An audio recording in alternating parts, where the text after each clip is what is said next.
Welcome back to IGN's History of Awesome, a year-by-year breakdown of important movies, TV shows, toys, and more that shaped pop culture. In 1983, Star Wars fever showed no signs of slowing down, what with the release of both Return of the Jedi and Star Wars arcade game. Christmas Story would become a yearly family tradition for some, and children's TV shows kicked into overdrive with the likes of He-Man and Fraggle Rock. But a lot more happened in 1983, so let's get to it.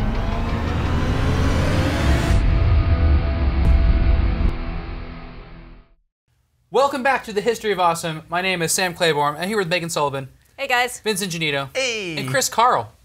This year we're talking about, this episode we're talking about the year 1983. A good year. A good year. It was kind of the end of an era for a lot of the things we've already talked about in previous episodes. It's the year that the Star Wars trilogy completed, and it's also the, and it's also the year that arcades kind of petered out and went away for a little while. Yeah. So the first topic, of course, is the most important thing that happened in 1983, by far. Easily. In any way you slice it. Return of the Jedi.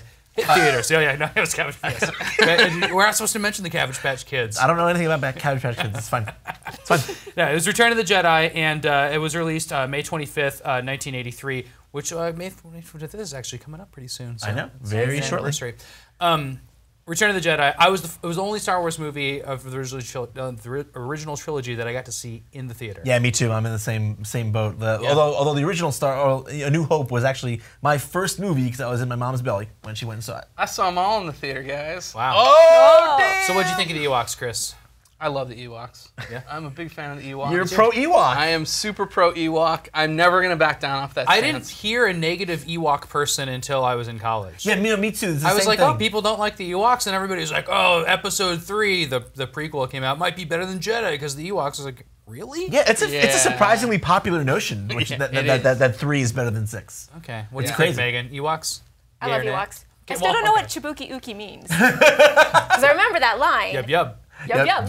Yub. What does this mean? There was a whole Yub Yub song that we can't even watch anymore. I know, it's gone. Dun dun dun dun dun dun. Dun, dun, dun, It was the better song. It was a way better song. Like Way strictly cooler. musically, it was a superior piece of music. Yeah, We're the of course special talking editions messed it about up. the original Return of the Jedi that Lucas did not go back and retouch. Right. I have an early Jedi memory in that when I was going for school supplies, like I lived in Wisconsin, we every once in a while would take trips down to Milwaukee, and I was getting my school supplies at the mall in Milwaukee, which was the coolest thing ever.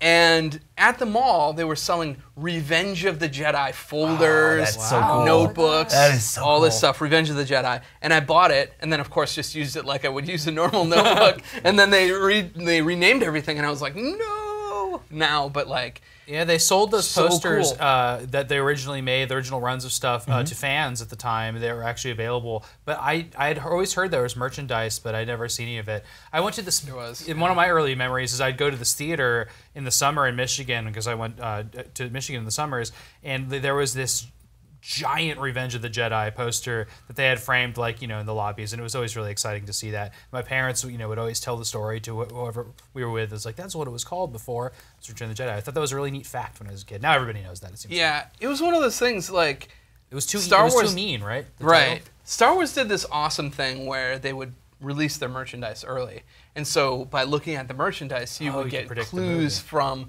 what the film was going to be about. And they used to do that like mail away thing. You Yeah. got Boba Fett before Boba Fett was ever in a movie. All that stuff. It's like Lego The Hobbit now. So yeah, right. They had those Lego sets, and we were like, oh, so they're gonna have this set and this set. Now you see but it was like big stuff like. Who's Jabba the Hutt and Really? all that stuff. They had them like right on the folder. They had biker scouts. We knew that there were going to be these cool.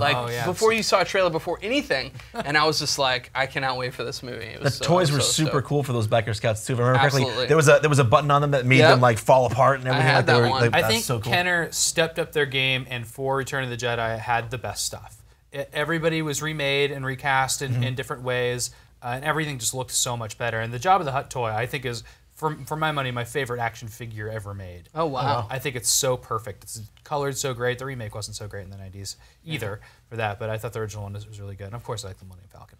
Another weird thing about Return of the Jedi, I didn't know this until recently, is that originally Lucas wanted David Lynch to direct it, and I can't even imagine Yeah. what a David Lynch directed Return of the Jedi would even look like. I don't know what that set would be like. It would just be really, really weird. You think of Lucas and Harrison Ford and David Lynch and Carrie Fisher, for that matter, all in a set together trying to make a movie. It sounds just incredibly Like a disaster it waiting just David would not have Cronenberg worked. turned it down as well. Yep. Which Two great sci-fi directors, though. In the end, I would have liked to see the movies they both made. Richard Marquand, I still don't really. I've read the history of Return of the Jedi, but I still don't understand how that came about. It's such a strange thing to have like almost a no-name director on this. I kind of feel like that's why I hope alternate universes exist.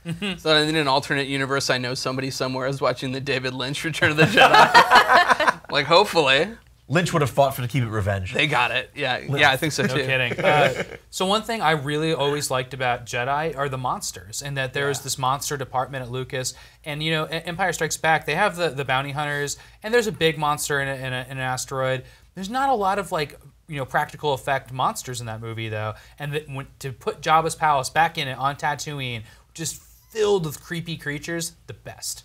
Of course, Jabba's the best of those. Yeah, it feels, because of that, it feels, especially that opening on Tatooine, it feels like the most alien of all of the locales in all of Star Wars, which is says a lot, because a lot of our science fiction back then and now feels like alien races are just like humanoids with different color skin or whatever, but Return of the Jedi definitely made you feel like you were in a place that was not Earth or an Earth-like. It was somewhere else.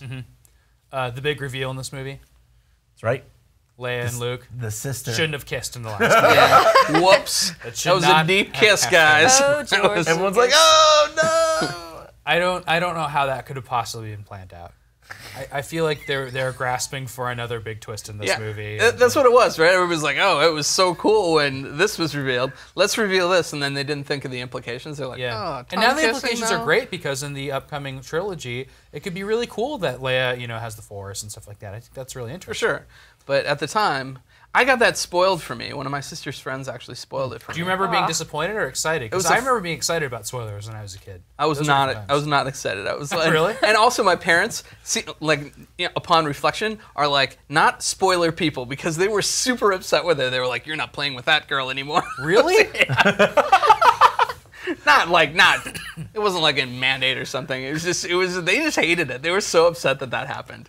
One thing that's always exciting for me about Return of the Jedi is that we live in the Bay Area and we can go to Endor. Yes. You can go up to the Redwoods and see them. Yep. Even Muir Woods nearby looks like Endor. That's not where it was actually shot.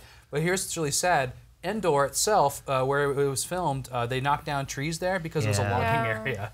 So they were going to log that area anyway, and so they let them knock over trees, so you can't really see. Which is so sad, because I'd love to visit it, because that's like one of my favorite action sequences in any movie ever. Really? The Endor, the speeder bike is one? the speeder bike Yeah. scene. I The speeder bike love scene that is scene amazing. to this day. It's so pretty. Yeah, it's so pretty. I love all the different ways they kill people in that scene.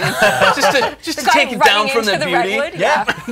But yeah, he lops off the front of front the of thing it? and it goes Yeah. spiraling. He zooms it around the tree and it explodes. Oh, that one's really good too. The sound effects almost don't match the scene too, but they're really interesting. They're whoop. Yeah. They're Yeah. like those very strange sounds, and they have a lot of tree echoey sounds. It's just The done really sound well. design in Star Wars is so amazing. Yeah, Maybe the best ever. Nothing sounds like a speeder bike. You hear that sound, you know exactly what it is. Yeah. Of course, I've always liked that movie actually ends with just another Death Star fight. It's like, well, let's just do a Death Star That's again. how it had to go, though. Yeah. It Yeah. had to. And even as a child, I was like, wait, they're rebuilding the Death Star, and then that half-built Death Star was really It looks great. creepy and ominous to Yeah. me. Especially when you see it in the atmosphere of Endor. I always liked how that looks. It's also a cool twist plot-wise, because I think if I were more of an adult who'd seen more movies back then, I would have said to myself, oh, very clearly they're not going to do that again, because they did that in the first film, so they wouldn't end the third film the same way. And they kind of keep that card close to their chest until basically you don't know that thing is fully operational until Luke finds out, and then moments later when the rebels find out and they're totally screwed by it. Well, that's right. They're also you'll prejudice. So- find it's quite yeah. operational when your friends arrive. Exactly. Another great monster, Admiral Akbar. Oh, yes. Oh, yeah. Yes. Great monster design on him, and it just everything about that composite of that character, because they're all in a very clean environment, and then just this gross fish. Red, yeah, this red fish face. I love against I all of it. love that there's no subtlety in Star Wars either. He's called Mon Calamari. I He's know. a squid. It's like The fleet. Awesome. And then also my favorite ship besides the Millennium Falcon is in The Y-Wing? the shuttle. Oh, the shuttle, Imperial right? shuttle. The Tidarium shuttle. Yep. Yeah. Oh, they're bringing out new Legos of the shuttle Tidarium. Yep. The one that already exists is huge. Yeah, they're bringing out new ones in June. Oh wow. I used we have to, one of those here. It's really neat. I used to actually just watch the trilogy over again, only to get the emotional payoff of Luke coming out from under the stairs and realizing that he has to fight Vader. Like, this is the moment where he becomes where he fully becomes he realizes himself. Like, he overcomes his father. He becomes his father. And seeing Vader under the helmet is also really cool. Yeah, That it's creeped me out as a kid. The whole thing where it is creepy. that He's a like big baby. ultimate family dynamic of It is. like he basically kills his master / boss for his kid, and then they share a tender moment. And, then And there's Luke a really, burns him up. it's a tense scene, and it's really great with Darth Vader still has his helmet on, and he throws the Emperor into the pit, and there's so much emotion in that. Yeah. But when you shout "No!" Oh God! Don't even talk. and put it over it like It's the so other recent sad. special editions, it kind of ruins it. Yeah, no, it did ruin that moment for me, which kills me because, like you said, there's that concept, right? That like you don't fully become like a man doesn't fully become really a man until his father is gone, and like this is that moment for Luke, and he's the reason his father goes, and that's so powerful. Yeah, absolutely. I love it. It's all the actually because of the family dynamic, because they brought Leia into the mix, it actually made it a little bit more like, even if it seemed tacked on, it made it feel like it should have existed like that, Sure. because it's like, oh, okay, they're setting up this whole family, and it's the Skywalker saga really, and then So- it's kind of over. in May of 1983 as well, it took 6 years for this to happen, but a amazing Star Wars game hit arcades. Yes. And it actually took a really long time to produce a game that was worthy of the Star Wars movies. So they didn't base it on Return of the Jedi. It was called Star Wars, and it was from Atari. And it was a color vector-based space shooter in which you did this trench run and then fought TIE fighters and also went over the planet. It's my favorite arcade game of all time. And I think it's a so much money on wonderful it. experience. I spent a lot. I was terrible at it. I had one of the sit down surrounding units.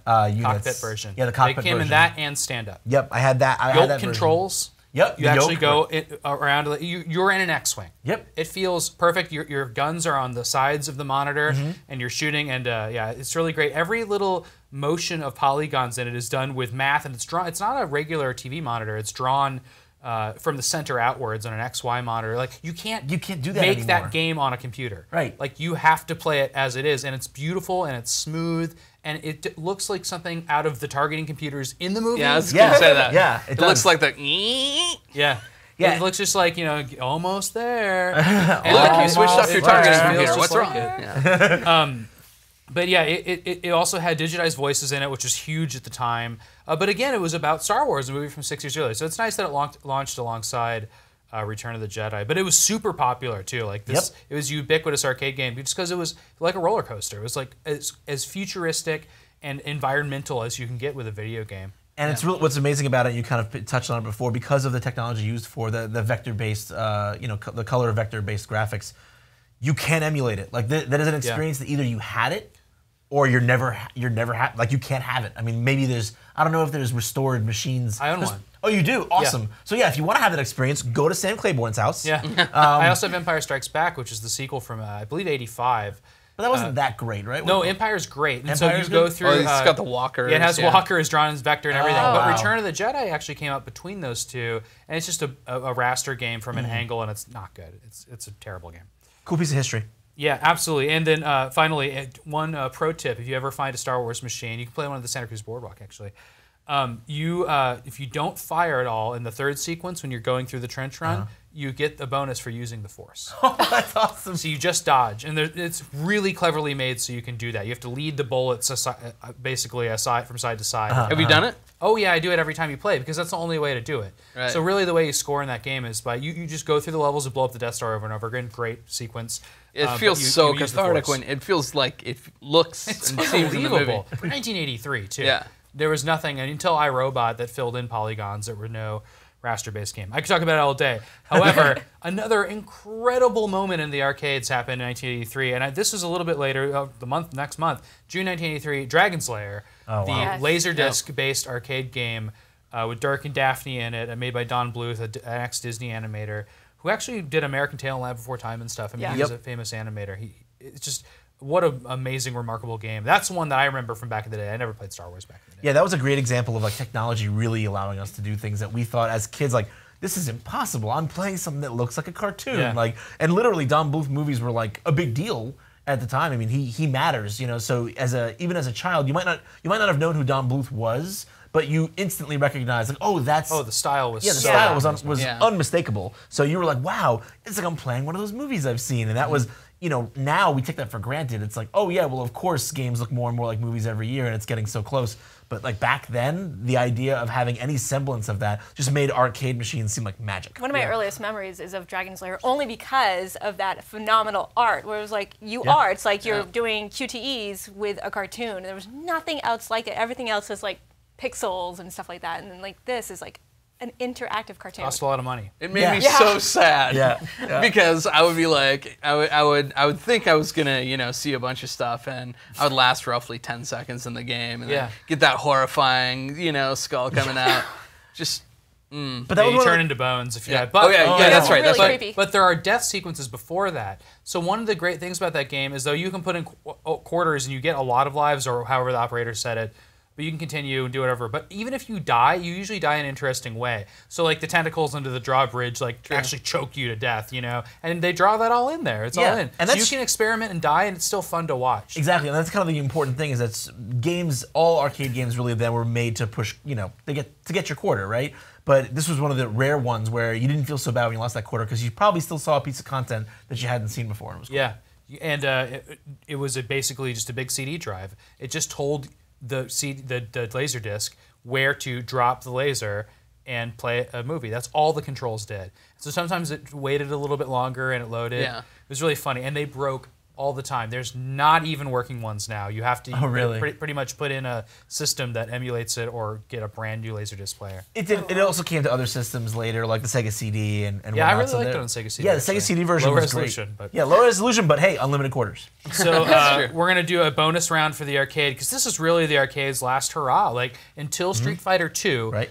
The arcades, video game crash happened last year in 1982 for consoles. That was the console market, and really they felt it in '83. So like ET and stuff and Pac-Man, the things that are blamed for it, came out the year before, but everything crashed for home consoles. But the arcades kept going, and this is a strong year for the arcade, including these games: Mario Brothers, amazing, Not Super Mario Brothers, but Mario Brothers. Yeah, Nintendo game. Spy Hunter. Oh, Dun, that's dun, so dun, dear to dun, my dun, heart. dun, dun, dun, Yeah, dun, dun, Peter dun, Gunn dun, theme, dun, so oh my good. God, so So good. Good style. Just like that game just Yeah. oozed style, and it had a great cockpit machine too. Yeah, the I love how the button to call the weapons truck was in the middle. You actually had to change gears. The gears There are was crazy. gear Oh, yeah. changing. It was just high and It low. was a I think. hard game It too, was. but you could learn it. It was Yep. learnable. Gyrus came out, which is a Tempest-like yeah. game where you go around a circle. Kind of and the shoot. precursor to Tempest, or was After Tempest. Oh, it is Tempest after is Tempest. 1980, Yeah, that's right. But it's raster graphics and it's regular monitor. A very beautiful Starfield in that. And track and field. Always a favorite in the Oh my office. God, dude. The original button masher. Hitting the button as fast as possible is the key to that game. There wasn't a game really like that at the time. Yeah, Remember, I people mean- had all kinds of tricks too for that game too. Oh, everyone's got a method, a And mashing method. there was Yeah. hardware that countered those tricks. So one of them is to put a pen between on your finger, and then you tap it so it hits the other side when it comes back, and you tap really fast. And you can basically tap twice as fast. They made these little cones around the control I remember panel that, and I to didn't prevent know them. the reason for them. Aha! Yeah. So you can modify that back if you own one in your house. Tapper, right? the Oh, original beer-themed and root beer-themed game. Really happy that they started off with beer, even though it ended up with root Yeah, beer. Budweiser Tapper was the original model of that So game. good. Very beautiful. It had fake wood panel sides, a little brass bar thing at the bottom to put your feet on, and then cup holders on either side. Is that Oh the my first God. example of in-game advertising? No. Well, there was Mountain Dew Q*bert and a few other games that did stuff like that. But it's pretty funny. amazing. Yeah. There's Chase the Chuck Wagon on Atari. That thing's worth like It's very expensive. about now. $100,000 now. I'm making up things now, but Some $150,000. other big ones, Journey, which I really like. The game Yeah. based on Journey has a tape that plays Journey songs in it. Discs of Tron. Yeah. Walk into So an arcade good. cabinet and throw discs of Tron at people. I feel like that game kind of. Well, there's a lot of stuff that was like. I think as home consoles kind of started coming out, the arcade people were like, we got to up our game. We got to make this an experience that you can't possibly do at home. They're still doing it, by the way, in arcades. That's the only way you play an arcade game anymore. Yeah. But like that's kind of the start of it. And Discs of Tron was so cool and immersive. It's so cool. I never came to learn the rules and get good Yeah, at it, no. but I still would drop money into it because I just wanted to experience it again. Yeah, there's an upgrade version of that too, and if you it's just not an environmental one, and if you do learn it, it's actually really a great fun game. Finally, Food Fight Punch Out actually came out in arcades that year. I love Food Fight, but Star Trek was another vector-based game that was like it wasn't like Star Wars, but it was a vector-based game from the competitor of Atari at the time, Sega. Made a good vector-based Star Trek game, which is really neat. Did not know that. I loved Food Fight. Food Fight is so good. The best part of a Food Fight it's all is about like, ice cream. Yeah, it is. And then when all the food like gloms onto you at the end of the, Yeah. if you die, it's like, You just get piled in food. Yeah, I think- and so good. 49-way joystick, which is really unusual. So good. Love that game. I think my favorite one of that crop though is probably actually Punch Out. If for one yeah, reason, that came out in Japan then, so we didn't get it for a little bit. there was one main reason why I loved it. It's because of the uppercut button. Oh, the yeah. uppercut button was this big plastic topped like spring resistant button. So you got this like when it was time for like you to deliver the uppercut, you were just doing your thing and you're like bam. That was- sit down. Two-way vertical joystick, I think, too, which Yes. is really weird. That was That's the right. game where you were a vector, right? It wasn't Yes. like Little Mac. It was No, like you were like a wireframe Yeah. dude with Yeah. green hair. And some of the characters crossed over, but not all of them. Yeah, like Glass Joe came over, Bald Bull came over, but a lot of the ones on the NES one, Mike Tyson's Punch Out, were different characters. And that came out in 1987, and we'll be talking about that year for sure. Awesome. Okay, so if you were in the arcade of a movie theater, you would hardly be able to pull yourself away from those games Yeah. at the time. What an amazing Starcade must have been in that theater at the time. But National Lampoon's Vacation would have pulled me away for sure. It came out that year, July 29th, that same summer. What a summer, 1983. Directed by Harold Ramis, and of course Chevy Chase's probably best movie, I would say. Yeah. And just what a fantastic. Ooh, yeah, no? Is that that or- tough for you? Oh, Fletch though was so good. Fletcher's really good. but Chase I- was so good at physical comedy. Like Yeah. he only got better and better. Like he had the wit from the beginning, but his physical comedy only got better and better. And I feel like in some ways, Vacation was the beginning of that. It Yeah. certainly rocketed him to stardom. Yeah. More so than he already was as a comedian and a cast member and stuff. And Christy Brinkley too. I think she became even bigger than she was as a result of that movie. Yeah, I actually did not know that it was a John Hughes screenplay until doing research for this, which I thought was really cool. That's definitely the start of the super reign of terror that John Right. Hughes had on teenagers. And by reign of based on a terror, you short mean story, reign of right? quality yeah, films. red quality. What's that? It's based on a short story, right? Yeah, Yeah, his own short story. His own short story about like going to Disneyland Yeah. or something, but they had to change the name to Wally World. yeah. And, Which I thought was strange, but you know, and that's Wally actu- World was unmistakably Disneyland. Oh yeah. Yeah. We all knew what that was. Except it felt like Canadian Disneyland, really. Like, it wasn't like Disney. It was like if Canada made Disneyland, they'd They call weren't it going to Wally Anaheim, World. they're going to They'd be a moose. Vancouver. Yeah, exactly. That was his first film with Anthony Michael Hall. The first of several collaborations. I think that that's was a his good point, Anthony too. Michael Hall's breakout Yeah, film, wasn't it? I mean, he'd been definitely. in commercials or something before, but this is like his breakout film before he went on to do like 16 Candles and And Breakfast the Club first and all of several sets of children. That's right. that. Yeah, it had different So children. in each vacation movie, European Vacation, Christmas Vacation, there was different children. Yep. They don't, you don't need to explain that. Yeah, it's like James Bond. You just cast Good, a new I like one. it. And it was all Yeah. because of scheduling conflicts. Like they were ready to go to Europe for the second movie. Yeah. And what was Anthony Michael Hall was busy with Weird Science. Yeah, he was Great tied up movie. with which is a great. I love that movie. He's tied up with Weird Science, and they were like, well, I guess we just need to get 2 new kids, and they just kept doing it. This is the only one with John Candy in it, though. Yes, That's he's a true. security guard at the end. That's true. There's So a good good. roller coaster scene with him. Yeah. Yeah. Which wouldn't have happened if they hadn't changed the film's ending from the original ending. Really? Original Yeah, ending. so the original, so you know the ending They of all Christmas. die. No, it's like, so remember Christmas Vacation where he gets his boss, Yeah. like kidnaps his boss. Yeah, Randy that was Quaid's supposed. character. Right. That's supposed to be the ending of Vacation. That's supposed to be the ending of Vacation, where they kidnap like I think the head of Wally World, and they like physically like assault him until Yeah. he like lets them, and like they decided that was too dark. I remember So this they movie was changed pretty the ending. taboo for me. I was Yeah, me too. young for it, and I learned the term skinny dipping from it. Yeah, I didn't even see it until much later, and so I had a different experience of it. A lot of my friends had seen it as kids, and then they would isn't that the like worst? whisper. Oh, there's nudity in this movie, and I'd be like, what's that even? What's even nudity? I always have clothes on, no matter what. I don't know what. I'm a never nude. I'm a never. So did we ever That's out find there. out where Christy Brinkley was going in that movie? And why is it that she'd always drive ahead of him, No, but she then was in the just- next scene she'd be behind them again? it's just a force of nature there to tempt him. There was a lot like of- at every turn. But who here believes that she was ever going to like actually hook up with Clark Griswold of all Yeah, people? that's one of those things where I'm like, nah, there's no way that Christy Brinkley in her hot Ferrari that says "Love Me" is gonna be with this awkward family man. It's just no. Yeah. Oh, well, It that's didn't sad. matter in the 80s, did it? ruins it. Ever. Oh, I could be No, wrong. it Maybe that's doesn't. just your type of guy.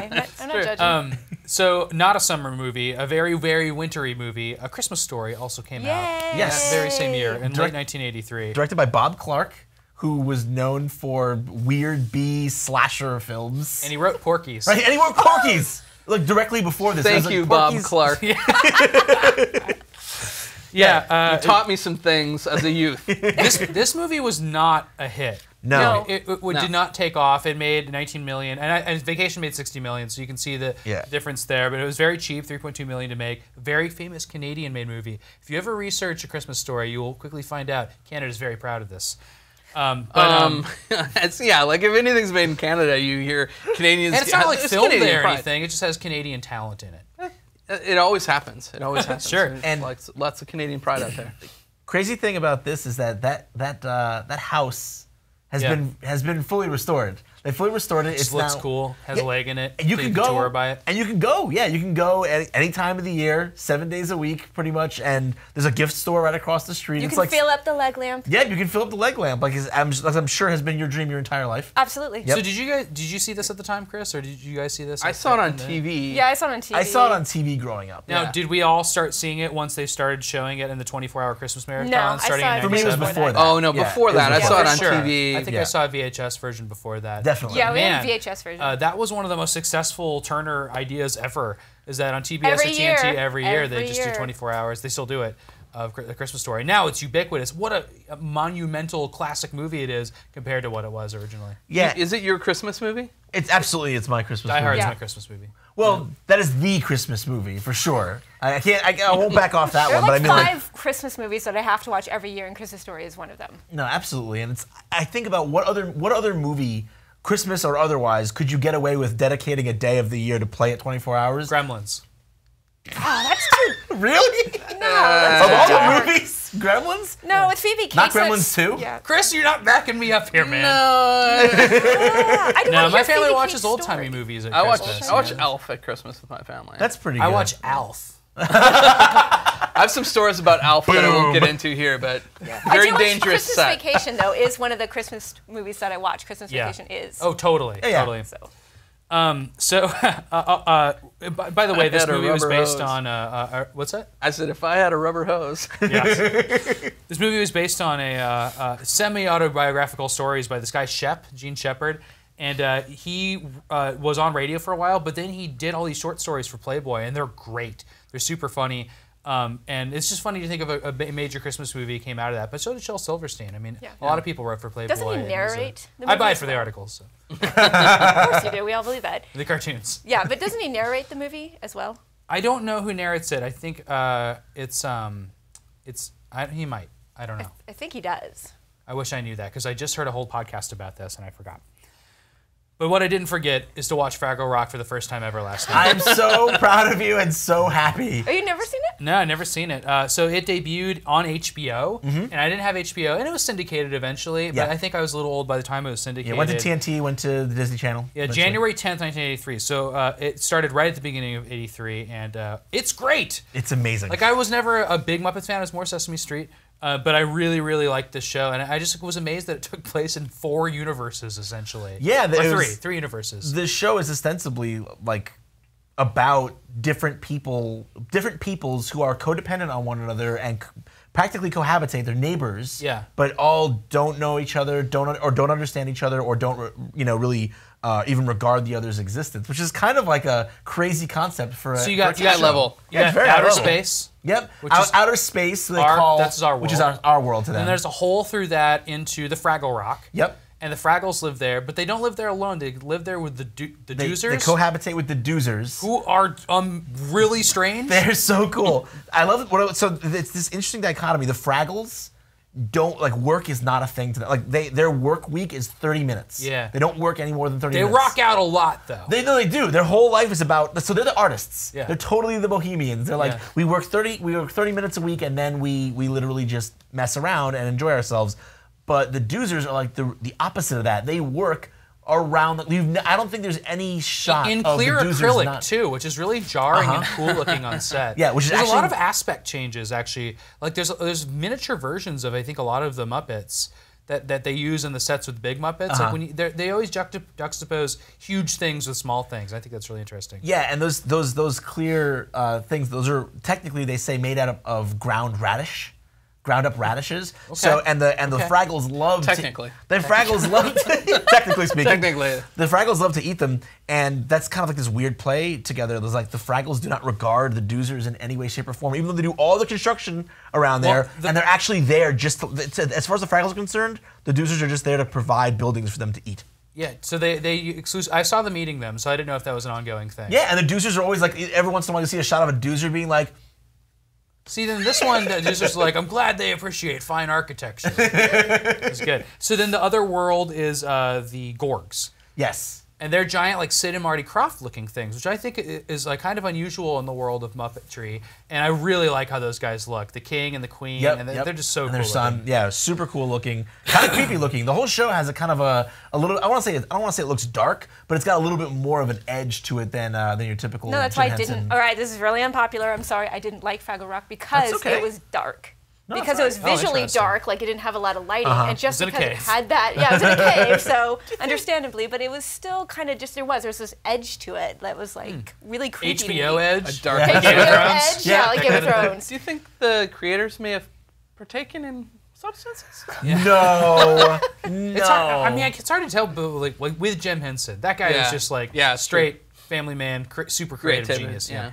But he had a team of like dozens of people who were doing puppetry on stage at one time. It's really amazing. And they invented all kinds of stuff, like troughs under stages so humans could be there at the same time. Although humans don't seem to interact with Fraggles a lot. Just the old guy and his dog. Oh no, yeah, they don't interact at all. Actually, that's part of the joke. Is that like They never see him. Yeah, they never see them, and one of the Fraggles is actually always going out of the hole and sneaking past the dog. The dog sees him. Yeah. The dog always sees him, but the dog tries to communicate to his master, but the never, master never is knows. different in every international territory. That was shot differently. So they shot all the segments in different ways so they could piece them together. So the German version of the shopkeeper just speaks German. He's a German guy. But they can, I guess, mime over the rest. And then they do the rest of the voices in German. Yeah. That's cool. I saw it in an episode. It really looked like Fort Mason and the Golden Gate Bridge and stuff in the background while they were flying kites in this one scene. I was wondering if they shot it here. Yeah, But I couldn't find any evidence of that. They actually it was shot partially in Toronto, shot partially in London. It was as opposed to Muppets, which was created here and then syndicated other places. Fraggle Rock was actually designed from the beginning to be an international thing. In fact, music was a big part of the show, as you probably remember. And at one point, the Fraggle Rock theme song got as high as 33 on the British pop charts. I love that. All the songs are great. Oh yeah, they're They're terrific. super, super well done. They use like fuzz guitar and weird instrumentation stuff. Yeah, really neat. Speaking of music, I don't know the theme song for He-Man and the Masters of the Universe. Great. Now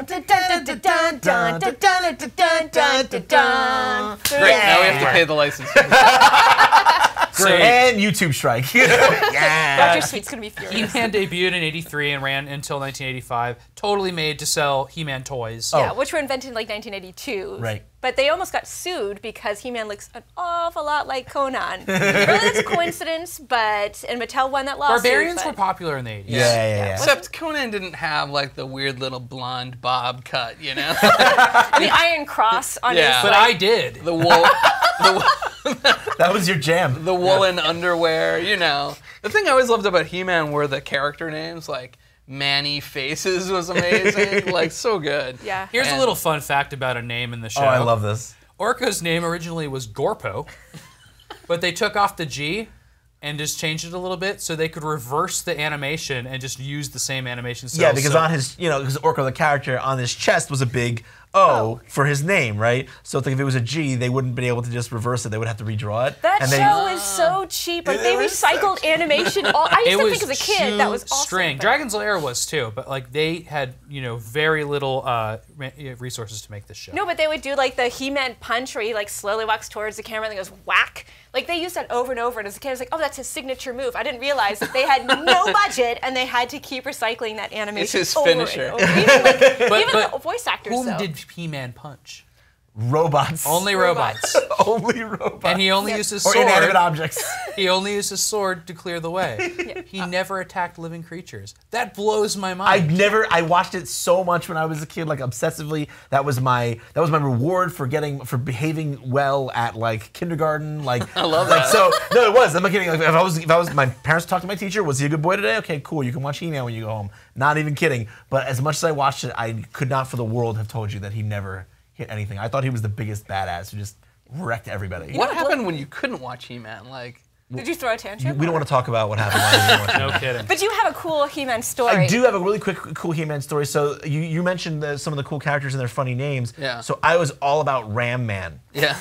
So I was all about Ram Man. He was the short, stout, kind of dwarven, character with a big iron thing over his head that he used. He would, jump head first at things and just knock them over. There's a Mega Man robot that's like that. Yeah, Hard Hardman. Hardman. Yeah, Hardman. It looks surprisingly like Ram Man. So one year my mom had made me a Ram Man costume for Halloween, which I wore very proudly. There's pictures of me doing that. But the weirder thing was that my parents used to move the sofa in the living room all the way to the back and clear out like the card table, so I just have room. And for like extended periods of time, I would start at one end of the room, run to the other, and like jump head first into the couch to like emulate Ram Man. He was like my idol. He was like everything I wanted to be in life. Yes. You have spinal damage to this day. I very well may have no That's idea. where The sofa would Scoliosis take the blow. The sofa, okay, so presumably it did. I mean, like we moved out of the house like maybe 3 years later before I was old enough to really know the difference. Yeah. So I'll tell you this. That sofa didn't come with us, so maybe that's why. Oh, well, man. but I'm just thinking your parents saw you doing that like against a wall, and they're like, let's just let him do the couch. Make sure he gets the couch. It's like that kid in go back to Parenthood, everything you butting wanted. things with his head. Yeah, That's a great role model. I like it. I think this is the fact of the show. He-Man's mom was an astronaut What? Yep. that landed in Eternia. Is that where they Yeah, live? Eternia. Is He-Man's mom. that what It's it so is? wonderfully soap opera because Teela's mom is the sorceress. Oh, right. Skeletor is, according to the original mini comics, possibly He-Man's uncle, like King Randor's brother, who turned to the dark side to take the throne. It's like, I love He-Man because it gets so weirdly soap opera as it went along. Wow. Did they ever surface any of that in the show? Yeah, like there's a whole episode that talks about Teela's origins, that she's not really Man-at-Arm's daughter. That Does she's she get along actually- with She-Ra? I know there's only She-Ra guest episodes and crossovers. I don't remember very well, but I didn't. This is really hard to believe, but I was not a fan of She-Ra. I thought It was a boring. lesser cartoon for sure. I remember the toy line was really neat though, right? Yeah, the toys were really good for She-Ra, but the show itself was kind of boring. I liked the show, but what I really, really liked was He-Man slime. More than anything. Like the toys. You Yes. remember that? You could Yes. dump it through Castle Grayskull and it would like ooze down and then Man. and then so Yep. they did that It made before your- Ghostbusters toys, huh? Yeah, I it didn't made your realize- hands smell awful. Yeah. Actually, I think what you're thinking of is it was part of. Was it part of the Snake Mountain? Yeah, Snake Mountain, Snake Mountain. Yeah, I had the Snake Mountain. Yeah, I you're never right. got Castle Grayskull, but I had Snake Mountain, and let me tell you how my parents regretted that because the snake. microphone. Yeah, it had the microphone, and I mean, I was a little kid. What do you think I did with that? I just screamed random nonsense into it, at all hours. And like my parents Ran into the wall. I'm Ran Man! I am Red Man! I love that. So, in the scant time we have left, we should all have a miniature riot in commemoration of the Cabbage Patch riots of 1983. Yeah, you were guys- wondering. We've been holding these the whole time You have? with love. Megan, you brought in your Cabbage Patch Kids. Everybody I know, boys included, had Cabbage Patch Kids in 1983. Because they were awesome. Dude. Okay, They came from a Cabbage Patch. I'm going to reveal this to the world now. Yeah. I had a group of my friends, and we had a club called the Cabbage Patch Dudes, and we all had our own Cabbage Patch Kids that we Oh my god! brought to school and brought everywhere and dressed them in like leather jackets. Oh my God, this is the best thing. Yeah, Oh my and my Cabbage Patch Kid was named Reginald Barry. What's up now? Do you guys still get together sometimes? No, I don't. You gotta get the boys together again. Yeah, Maybe maybe on we your need Facebook to group, we it's get like, to get the yeah, Cabbage Patch. reunion. We used to write comic books based on the Cabbage Patch dudes. Where'd you get the leather jackets? I have to know that. My mom made little clothes for my Cabbage Patch Kid. Oh, really? Let's That's not do the awesome. math as to how old I was when this happened. Well, they were a big hit. 17.